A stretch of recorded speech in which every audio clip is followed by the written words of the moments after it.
The brisk autumn air carried the scent of falling leaves through the quiet suburban neighborhood where Marcus and Elaine Turner had built their lives.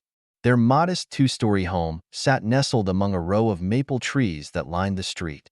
The vibrant reds and oranges a reflection of the season's beauty. Inside, Marcus sat at the kitchen table, pretending to read the morning paper but unable to focus. His thoughts were consumed by the approaching visit of Elaine's mother, Clare Anderson. Elaine's cheerful voice drifted from the nursery upstairs. "He's finally asleep," she whispered, descending the stairs with a smile. She wrapped her arms around Marcus's waist. "Mom called earlier. She'll be here in an hour." Marcus's muscles tensed. Even after 4 years of marriage, his relationship with Claire was strained, her veiled disapproval lingering like an uninvited guest at every family gathering. "Maybe this time will be different," Elaine offered hopefully, brushing her golden hair from her face. "Different?" Marcus echoed, his voice edged with skepticism. "Elaine, every time your mother visits, Nolan cries as if he's terrified of her. That's not normal." Elaine's smile faltered. "He's just a baby." "Marcus, babies cry. Remember when he cried every time our neighbor David tried to hold him?" Marcus shook his head. "That was different. David wears that awful cologne. This is something else entirely. The way he reacts to your mother. It's like he's afraid of her." Before Elaine could respond, the sound of Nolan's soft coos came through the baby monitor. Her face lit up. Perfect timing. "He'll be well rested when Mom gets here." She hurried upstairs, leaving Marcus alone with his thoughts. Marcus remembered the first time he met Claire at their wedding rehearsal dinner. She had worn a tight smile that never quite reached her eyes, offering polite compliments laced with subtle disapproval. Over the years, her demeanor had remained unchanged, her affection for Nolan always seeming more performative than genuine. The sound of a car door closing pulled Marcus from his reverie. Through the window, he saw Claire approaching, her silver hair perfectly styled and a large gift bag in hand. "Mom's here," Elaine called, descending the stairs with Nolan in her arms. The baby gurgled happily, playing with a strand of her hair. Claire entered the house with her usual air of practiced grace, embracing Elaine warmly. "Look at how big he's gotten," she cooed, reaching for Nolan. The moment her manicured hands touched him, Nolan's cheerful demeanor evaporated. His face crumpled, and he let out a piercing wail that filled the room. "Oh dear," Claire said, passing him back to Elaine.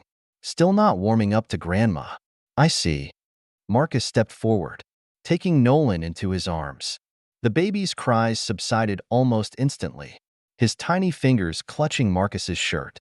Claire's expression tightened ever so slightly before she smoothed her blouse.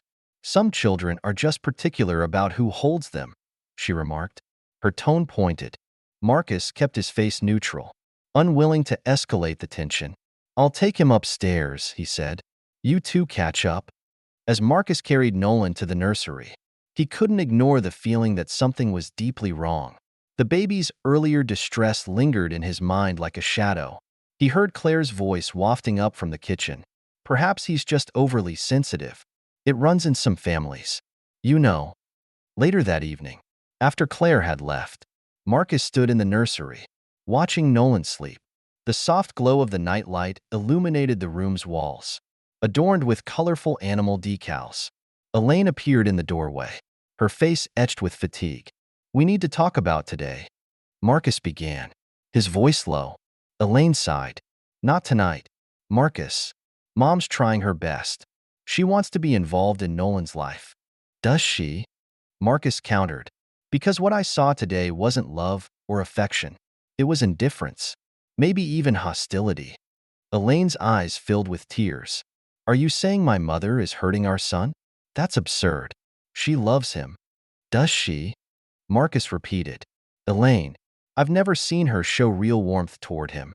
It's all surface level. And Nolan, he's trying to tell us something. We need to listen." Elaine looked at her sleeping son, her face a mixture of doubt and anguish. "I can't choose between my mother and my family. Marcus, I just can't." "You might have to," Marcus thought, but didn't say aloud. Instead, he wrapped an arm around her. "I'll figure this out. Elaine, I promise. The next morning, as Claire arrived to babysit Nolan, Marcus placed small cameras discreetly around the house. He felt a pang of guilt for not telling Elaine but pushed it aside. His instincts told him the truth lay hidden, and he needed to uncover it. From a coffee shop 2 blocks away, Marcus watched the live feed on his phone. At first, Claire's behavior seemed mundane. She fed Nolan breakfast, albeit with a noticeable lack of warmth, and attempted to play with him, though her irritation grew as he continued to cry. Around mid-morning, Marcus saw something that made his blood run cold. Claire leaned over Nolan's crib, her voice low and sharp. "Stop that fussing right now," she snapped. When Nolan's cries only grew louder, she pinched his arm, causing him to scream. "There," she muttered, smoothing her cardigan. "Maybe that will teach you some manners." Marcus's hands trembled as he recorded the footage. The evidence was damning, but he knew confronting Claire outright wouldn't be enough. He needed Elaine to see the truth for herself. That evening, when Elaine returned from work, he showed her the video. Elaine's face drained of color as she watched, her hands shaking. "No," she whispered. "This can't be real. She wouldn't do this." "Elaine, it's all here," Marcus said gently. "We can't ignore it." Tears streamed down Elaine's face as the weight of the truth settled in. "We have to confront her," she said finally. "I need to hear it from her." When Claire arrived the next day, her demeanor remained as polished as ever. But as Marcus played the video, her mask began to crack. "You had no right to film me," she snapped. "This is a violation of my privacy. Hurting our son is a violation."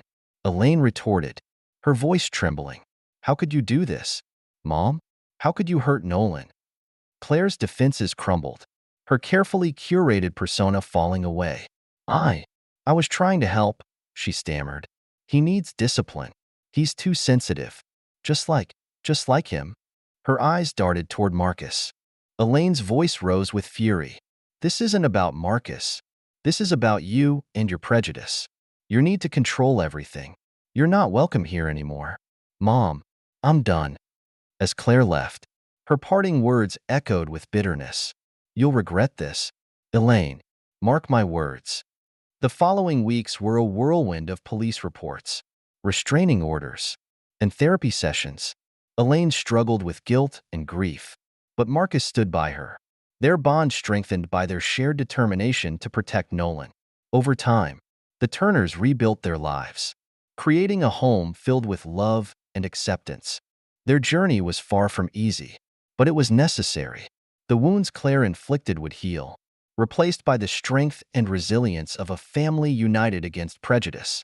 Marcus and Elaine knew that while the truth had been painful, it had also been liberating. Together, they faced the future, their love for Nolan lighting the way forward.